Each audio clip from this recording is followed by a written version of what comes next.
नमस्कार विद्यार्थी मित्रांनो.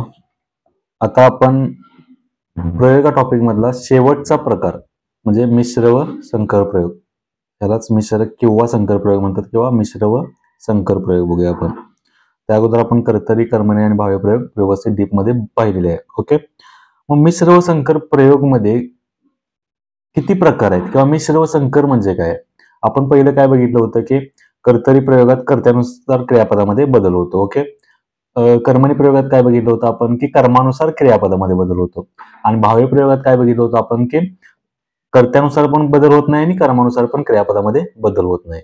मग मिश्र संकर म्हणजे काय? ह्या एकमेकांचं मिश्रण करून काही प्रकार बनलेले आहेत. म्हणजे काही ठिकाणी कर्त्यानुसार पण क्रियापदामध्ये बदल होतो आणि कर्मानुसार पण बदल होतो. त्याला काय म्हणतात? कर्तुकर्म. ओके, ज्यामध्ये काय सांगतात की कर्त्यानुसार पण बदल होतो. ओके, आणि कर्मानुसार पण बदल होतो. अशा दोघांनुसार पण जिथं बदल होतो असं वाक्य असतात, तो प्रयोग कुठला होतो? कर्तुकर्म. ओके, मग कर्तुभाव म्हणजे काय असेल? एक तर कर्त्यानुसार क्रियापदामध्ये बदल होतो. ओके, कर्मानुसार होत नाही इथं बदल, पण भाव्य प्रयोगाची छटा आढळते त्यामध्ये. भाव्य प्रयोगाचे म्हणजे कसे रे?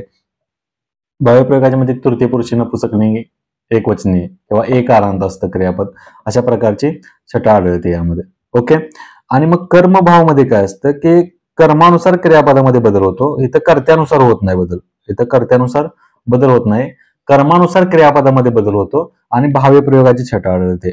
ओके, मग ज्यांची छटा आढळते किंवा जे दोन प्रयोग एकत्र येतात त्यानुसार मिश्र व संकर प्रयोग किती पाडलेले आहेत?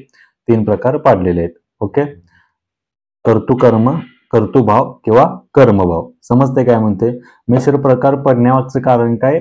कर्ता आणि कर्मानुसार पण बदल होत असेल किंवा कर्मानुसार आणि भाव्य प्रयोगाची छटा आढळत असेल किंवा कर्त्यानुसार आणि भाव्य प्रयोगाची छटा आढळत असेल, अशा प्रकारे 3 प्रकार पाडलेले आहेत मिश्र व संकर प्रयोगाचे. कळते काय म्हणते? मग ह्यातले कुठले? कर्तुकर्म आणि कर्तुभाव हे समजायला खूप सोपे आहे. ते ट्रिक्स याच्या खूप चांगल्या प्रकारे त्यामध्ये. जर तुम्ही कर्त्यानुसार बदलताय का किंवा कर्मानुसार बदलताय का असं बघायला गेला तर लय वेळ पण जाणार आणि जरा जरी चूक झाली आपली त्यामध्ये तर आपण व्यवस्थित ओळखू शकत नाही. मग हे प्रयोग फक्त ट्रिकच्या माध्यमातून खूप लवकर आणि सोप्या पद्धतीने आपण समजू शकतो. आपण बघूया. मग कर्तुकर्म आणि कर्तुभाव एकमेकांच्या कंपॅरिझन करून आपण बघूया की कर्तुकर्म आणि कर्तुभाव मध्ये बेसिक सेम काय आहे बघा. हे कर्तुकर्म किंवा कर्तुभाव मध्ये लक्षात ठेवा की कर्ता नेहमी तू असतो किंवा तुम्हीच असतो. ओके, कर्ता नेहमी तू असतो किंवा तुम्ही असतो. कळते काय म्हणते? कर्तुभाव मध्ये पण कर्ता नेहमी काय असणार? तूच असणार किंवा तुम्हीच असणार. दोन गोष्टी कळतात. कर्तुकर्म आणि कर्तुभाव मध्ये सेम काय आहे की कर्ता तू असणार किंवा तुम्हीच असणार. ओके, फक्त कर्ता जर तू असेल तर क्रियापदाला स प्रत्यय लागतो. कोणता प्रत्यय लागतो? स प्रत्यय. आणि कर्ता जर तुम्ही म्हणजे अनेक वचने असेल किंवा आदरार्थी शब्द असेल तर इथं काय लागतो? त प्रत्यय लागतो. काय म्हणते कळते का? जर कर्ता तू असेल तर स प्रत्यय लागतो आणि तुम्ही असेल तर त प्रत्यय लागतो. सेम कर्तुभाव मध्ये पण कर्ता तू असतो, तू असेल तर स प्रत्यय लागतो आणि तुम्ही असेल तर त प्रत्यय लागतो.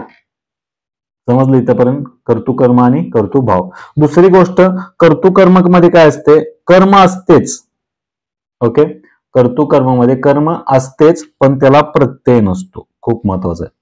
कर्तुकर्म नावात आहे, कर्म म्हणजे कर्म पाहिजेच. कर्म असतेच पण त्याला प्रत्यय नसतो आणि प्रत्यय नसतो म्हणून आपण कर्मणी प्रयोग होतो आपण बघितलं होतं. ज्याला प्रत्यय नसतो तो प्रयोग असतो. ओके, कर्तुभाव मध्ये कसं असतं? एकतर कर्म नसते, एकतर कर्म नसतेच आणि जर कर्म असेल तर प्रत्यय असतो. त्याला कर्म असेल तर त्याला प्रत्यय असतो. या गोष्टी खूप महत्वाच्या. या चार्ट तुम्ही स्क्रीनशॉट काढता येत नाही पण तुम्ही काढा किंवा लिहून घ्या. खूप महत्वाचं आहे. एवढ्यावरूनच तुम्हाला कर्तुकर्म आहे का कर्तुभाव आहे ओळखता येणार आहे. ओके, तेच उदाहरण बघूया आपण. ह्याची उदाहरण जर बघायचं म्हणलं तर बघा, तू लाडू खाल्लास यामध्ये कर्ता तू आला आणि शेवटी स आलं. आता स आलंय म्हणजे एक लक्षात ठेवा मिश्र व संकर प्रयोग असणार आहे. कळते काय म्हणते? जर क्रियापदाला स प्रत्यय आला आणि कर्ता जर तू आहे तर 100% काय आहे तो? मिश्र किंवा संकर प्रयोग आहे. स आल्यावर कळतं. ओके, मग आता मला सांगा, आणि तुम्ही आला तर इथं काय आलं रे? त आलं. ओके, म्हणजे हे काय आहे ते? मिश्र किंवा संकर प्रयोग. आता उपप्रकार कुठले? तुम्हाला काय सांगितलं? कर्ता जर तू किंवा तुम्ही आला तर हे कुठला असतो? एकतर कर्तुकर्म, ओके, कर्तुकर्म किंवा कर्तुभाव प्रयोग असतो. ओके, दोन तर आपले कन्सेप्ट क्लिअर झाले. एकतर कर्ता तो स आहे किंवा तुम्ही तर असेल तर एकतर कर्तृकर्म असणार किंवा कर्तृभाव असणार. मग आता आपण बघूया की ह्या वाक्यामध्ये कर्म आहे का बघा. काय खाल्लं त्यानं, खाण्याची क्रिया कशावर घडली, लाडूवर. लाडू वाक्यातील काय आलं रे, कर्म आलं. ओके, या वाक्यात पण लाडू काय आलं रे, वाक्यातील कर्म आलं. बरोबर आहे. काय खाल्ला, खाण्याची क्रिया कशा झाली, लाडूवर झाली. मग लाडू खाल्ला, कर्म आलं. मग ज्या वाक्यात कर्म आहे आणि प्लस प्रत्यय नाही, प्रत्यय आहे का लाडूला, प्रत्यय नाहीये. कळते काय म्हणते, म्हणजे कुठला प्रयोग आला रे, कर्म प्रयोग आला. कर्तृभाव येणार नाही. आता कर्म असते पण त्याला प्रत्यय नसतो, तेव्हा कुठला येतो, कर्म. आपण बघितलं मग असे. ओके, इथं आपण काय बघितलं, कर्म असते पण त्याला प्रत्यय नसतो. ओके, ठीक आहे. सेम वाक्य बघा, तू गाय वाचवलीस. आता तू करताय आणि स प्रत्यय आला शेवटी, किंवा तुम्ही करताय आणि त प्रत्यय, म्हणजे हे पण कुठला असणार आहे, एकतर कर्म किंवा कर्तृभाव. आपल्याला दोन तर क्लिअर झाले की एकतर कर्तृकर्म असणार आहे किंवा कर्तृभाव असणार आहे. समजते का काय म्हणते.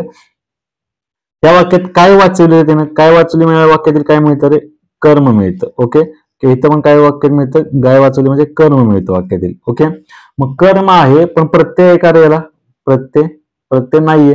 गायला प्रत्यय नाही, इथं पण प्रत्यय नाही, इथं पण प्रत्यय नाही. म्हणजे कुठला आला रे, हा कर्म प्रयोग आला. कळते काय म्हणते,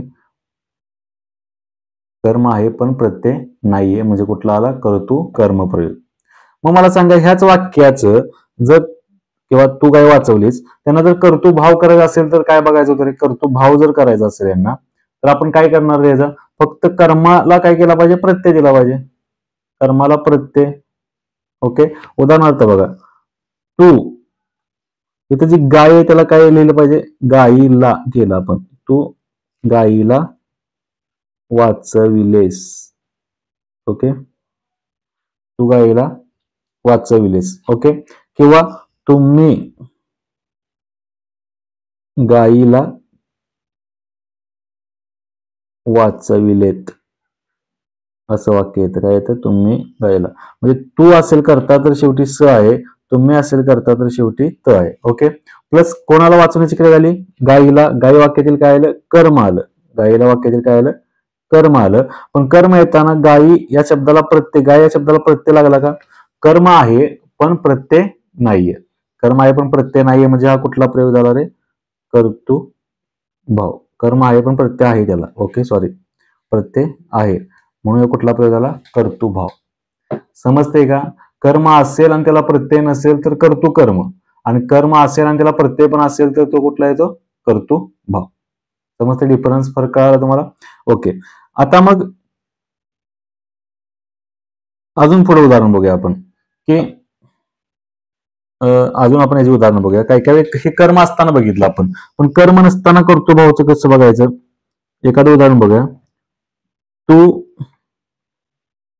घरी जायचे होतेस. ओके, किंवा दुसरं, तुम्ही घरी जायचे होते. ओके, इथं कसे असतं, वाक्य अशी दिलेली असतात. एकतर तू, ओके, स आहे, तुम्ही त आहे. म्हणजे आपल्याला क्लिअर काय झालं, एकतर कर्म तरी असणार आहे किंवा कुठला असणार आहे, भाव तरी असणार आहे. ओके, दोन कन्सेप्ट क्लिअर झाले आपले. बरं, वाक्यात आता जाणारा कोण आहे, तो किंवा तुम्ही, तू किंवा तुम्ही. बरं, जाण्याची क्रिया कोणावर, काय जायचे होते म्हणल्यानंतर घरी जायचे उत्तर मिळते का, नाही. जाण्याची क्रिया कोणावर घडणार आहे, स्वतःवर घडणार आहे. म्हणजे या वाक्यात कर्म आहे का रे, वाक्यात कर्मच नाहीये. तर ते काय म्हणते, काय जायचे होते अशानं उत्तर मिळणार आहे का, किंवा जाण्याची क्रिया कोणावर घडली बाबा, तर स्वतःवर घडली. म्हणजे त्या वाक्यात कर्म असते का, आपण मागे पण उदाहरण बघितलेले आहेत. असणार आहे का त्यामध्ये कर्म, नाही. म्हणजे वाक्यात कर्मच नाहीये तर कर्म होईल का प्रयोग, नाही. कुठला प्रयोग होणार आहे, कर्तृभाव प्रयोग होणार. कळते का, एक तर कर्म नसलं पाहिजे किंवा कर्म असेल तर त्याला प्रत्यय पाहिजे, तेव्हाच तो कुठला प्रयोग होतो, कर्तृभाव प्रयोग. समजतंय का, कर्म आणि कर्तृभाव कळाला. कर्म मध्ये काय असते, तू स किंवा तुम्ही त असतं. ओके, प्लस कर्म असून त्याला प्रत्यय नसतो, तेव्हाच ते कर्म होतं. आणि कर्तृभावामध्ये कसं असतं, एकतर कर्मच नसतं आणि कर्म असेल तर त्याला प्रत्यय असतो. कळते काय म्हणते, खूप सोपं आहे. मात्र ह्याला कुठला प्रकार, तिसरा. तिसरा प्रकार राहिला कर्मभाव संकर. कुठला? कर्मभाव. ह्यामध्ये तू किंवा तुम्ही असं काही नसतं. मगाशी आपण करतो कर्म आणि करतो भाव मध्येच फक्त तू आणि तुम्ही घेतलं होतं. यामध्ये तू किंवा तुम्ही असं नसतं. म्हणजे जी वाक्य कशी असतात बघा, त्यामध्ये वाक्यामध्ये कर्माच्या लिंगानुसार क्रियापदामध्ये बदल होतो. कशानुसार? कर्माच्या लिंगानुसार, म्हणून ते कर्मभाव आहे. ओके, कर्माच्या लिंगानुसार बदल होतो यामध्ये. आणि भावी प्रयोगाची छटा आढळते यामध्ये.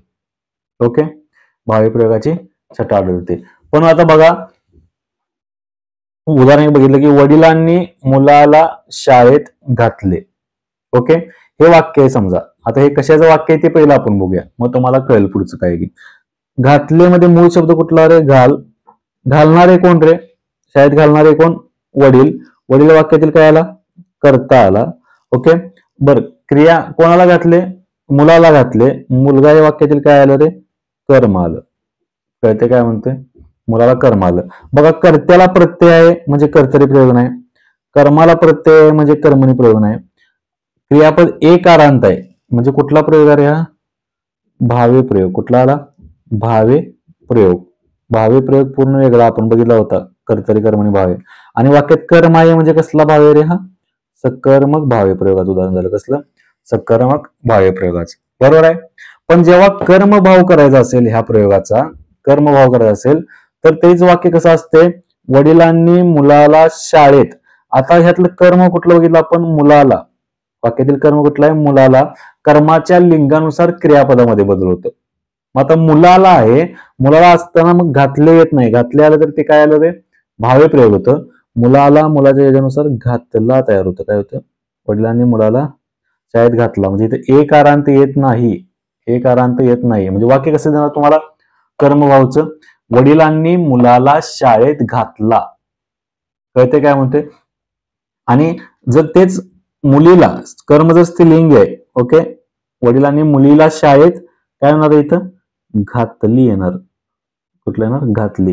म्हणजे यांच्यानुसार जर बदल झाला तरच हे कुठला प्रयोग होतो रे? कर्मभाव संकर प्रयोग होतो. ओके, कुठला? कर्मभाव. म्हणजे ही दोन उदाहरणं कशाची आहेत? कर्मभावची. आणि ते एक आरांत आहे म्हणून ते कुठला आलं तरी भावी प्रयोग, साधा भावी प्रयोग झाला. पण इथे एक आरांत कुठं आहे का? दिसते का बघा? इथं एक आरांत आहे का? इथे एक आरांत आहे का? नाही. कळतंय? कर्मभाव सगळ्यात सोपा. कर्माच्या लिंगानुसार क्रियापदामध्ये काय होतो? बदल होतो.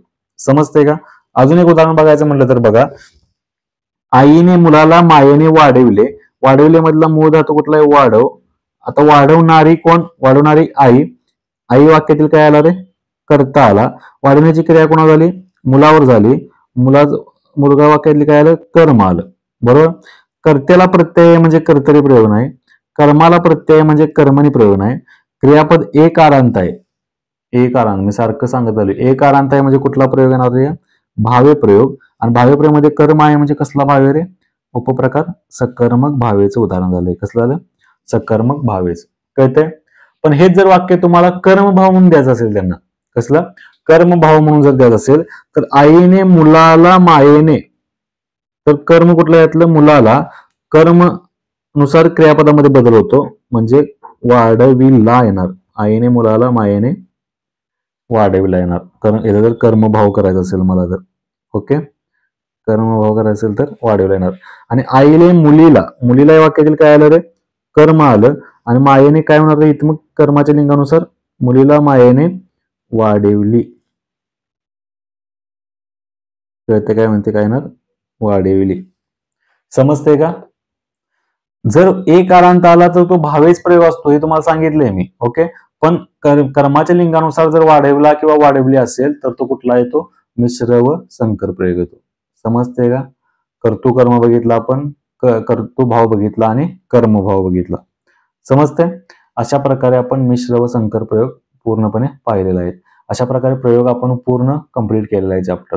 ओके, धन्यवाद.